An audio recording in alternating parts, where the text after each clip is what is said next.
White হাউসের strategic কমান্ডোকে আজ সরাসরি ময়দানে ডেকে এক প্রলয়ঙ্করী মনস্তাত্ত্বিক চাবুক কষেছে ইরানের এলিট ক্ষেপণাস্ত্র ব্রিগেড। ওয়াশিংটন যখন ভাবছিল পারস্য উপসাগরে তাদের সামরিক ঘাঁটিগুলো সম্পূর্ণ নিরাপদ, ঠিক তখনই কুয়েত ও বাহরাইনের আকাশসীমা ভেদ করে আছড়ে পড়েছে তেহরানের 7টি বিধ্বংসী ব্যালিস্টিক ক্ষেপণাস্ত্র। বাহরাইন সরকারের আকুল আবেদন আর নাগরিকদের বাংকারে যাওয়ার রুদ্ধশ্বাস দৃশ্য আজ পুরো বিশ্ব ভূ রাজনীতিকে পুরোপুরি ওলট পালট করে দিয়েছে। পারস্য উপসাগরীয় অঞ্চলের আকাশসীমায় আজ এক অভূতপূর্ব ও প্রলয়ঙ্করী সামরিক সংঘাতের সৃষ্টি হয়েছে।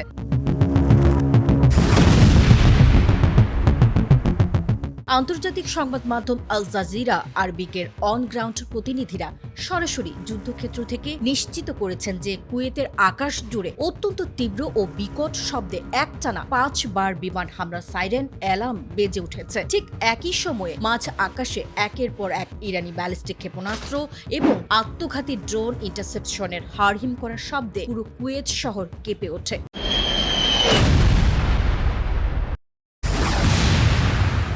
অন্যদিকে বাহরাইনের স্বরাষ্ট্র মন্ত্রণালয়ের পরিস্থিতি বেগতিক দেখে তাদের অফিসিয়াল এক্স অ্যাকাউন্টে এক অত্যন্ত জরুরি ও অভূতপূর্ব রেড অ্যালার্ট জারি করেছে। বাহরাইন সরকার তাদের সমস্ত নাগরিক এবং বিদেশি বাসিন্দাদের শান্ত থাকার অনুরোধ জানিয়ে অবিলম্বে নিকটবর্তী সবচেয়ে নিরাপদ বাংকার বা ভূগর্ভস্থ আশ্রয়ে চলে যাওয়ার চূড়ান্ত তাগিদ দিয়েছে, যা পুরো দেশে এক নজিরবিহীন আতঙ্কের সুনামি বইয়ে দিয়েছে। মার্কিন যুক্তরাষ্ট্রের সেন্ট্রাল কমান্ড বা সেন্টকম এক বিবৃতিতে অত্যন্ত অসহায়ভাবে স্বীকার করেছে যে ইরান এই দুই প্রতিবেশী দেশের উপর একযোগে 7টি শক্তিশালী ব্যালিস্টিক ক্ষেপণাস্ত্র নিক্ষেপ করেছে।